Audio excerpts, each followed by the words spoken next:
COVID has presented so many challenges to our community. However, a central theme we wanted to focus on was digital equity, a problem that has been prevalent in this community for years.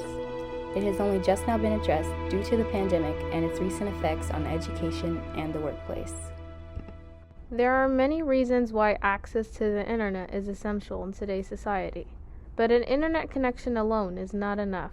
You need a computer that is new enough to handle online applications. And more importantly, people need to know how to use the computer and the internet. This can be a major challenge for immigrants and those who do not speak English. This past year during the pandemic, we've seen countless challenges at Gatzert Terrace regarding digital access and knowledge. It has been especially tough on young students who had to take classes online. Ronnie, Belle, the principal of Bailey Gatzert Elementary School near Gatzert Terrace, told us a little about how this past year has impacted students at the elementary school. My goal is to make sure that every kid has a device. Every kid has earphones. Every kid has access to internet at home. You know, some of our families do, even some of our families in low-income housing do, and some of them don't.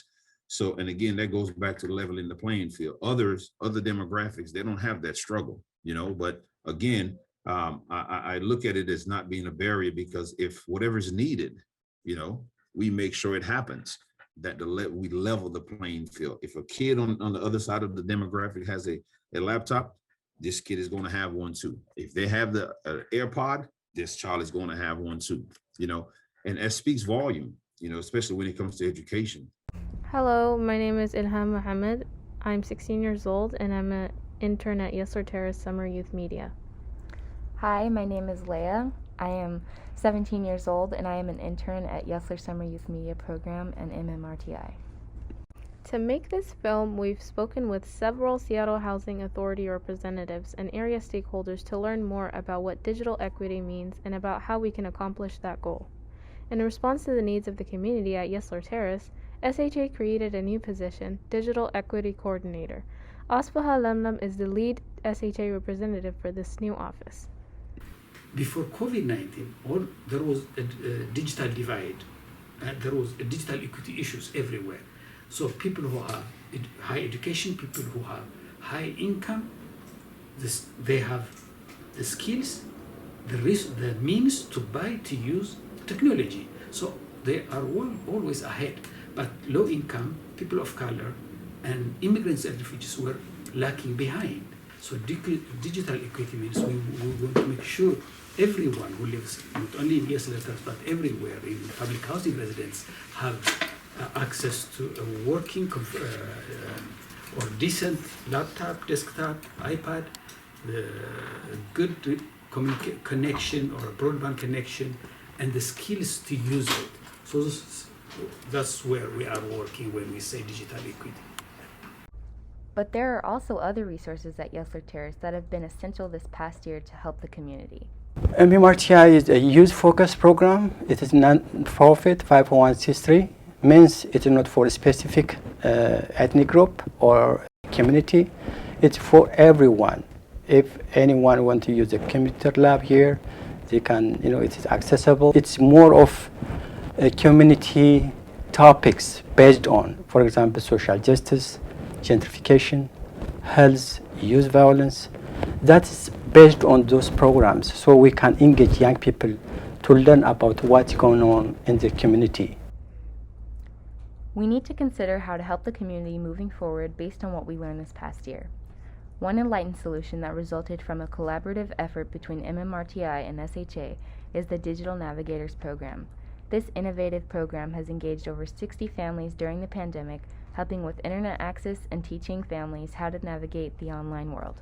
We started it on November 2020. A lot of people had problems navigating through the internet, and that was the only thing for schools, at work, for anything.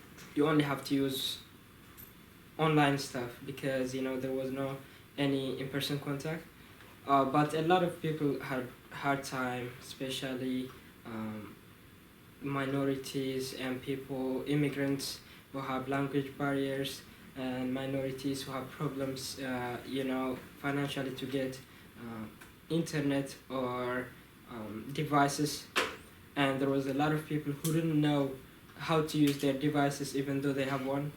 So there was multiple problems we wanted to solve. We have about 60 individuals actually at the end of the last year, but this year, in addition to that, we would like to serve about 120 residents just to make sure they have internet access.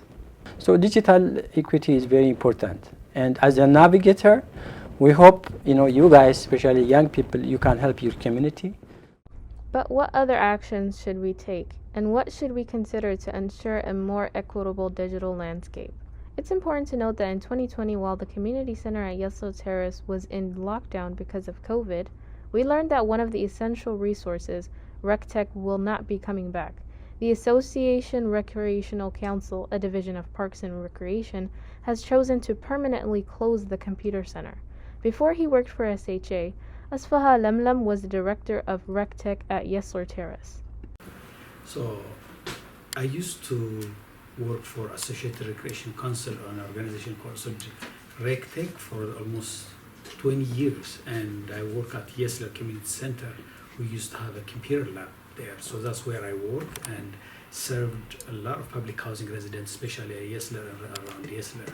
So when it comes to digital equity, we program was started funded through Seattle Housing, City of Seattle, and Parks and Recreation about year 2000, and we created a computer lab, and that computer lab was one of the main centers for Yesler Terrace residents to come to learn technology skills, use computers, printing, scanning, and we used to have programming for use, like programs that you guys doing. It started in 2012 at Yesler, where RecTech. We started the program Yesler Use Media Yesler Summer Use Media Program for Yesler high school students, and it's going strong. And this is our 11th year. So 11th or 9th, 10th year. So when we started around 17, 18 years ago, most people didn't have computers at home. Most people come to use computers or technology at the computer lab. Now, a lot of people have laptops, desktops at home. They may not have the fast internet they want. They may not have the skills to use it some places. But it's much better when you compare it to 15, 20 years ago. But still, it's a big problem. As Asfaha mentions, youth programming was an essential aspect of RecTech. Also, community members came to RecTech when they needed help involving digital access, accessibility, and navigating job applications and other necessities. So when we spoke with Jaycee Coleman, who is the Youth Outreach Coordinator for SHA, we asked Jaycee to speak about youth programs and digital equity at Yesler Terrace. We discovered that this past year in isolation was really tough on the youth of Yesler Terrace. It's challenging because prior to COVID, there still didn't exist like a healthy ecosystem or spaces where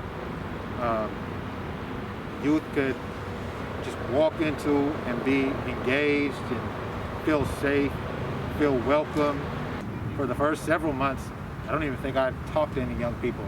It was just about, delivering those basic needs and services, collaborating with our peers to look at the intersections of our work and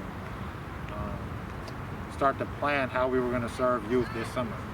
So going forward, I think a lot of people are going to explore how we can continue virtually, but it also highlights the need for universal Wi-Fi and ensuring that we have one-to-one tech in our schools.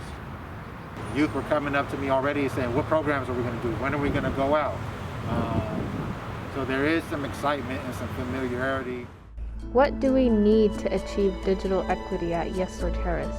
Shouldn't we strive to have more creative community makerspaces to replace RecTech? Shouldn't we increase funding for youth programming that focuses on digital access and knowledge?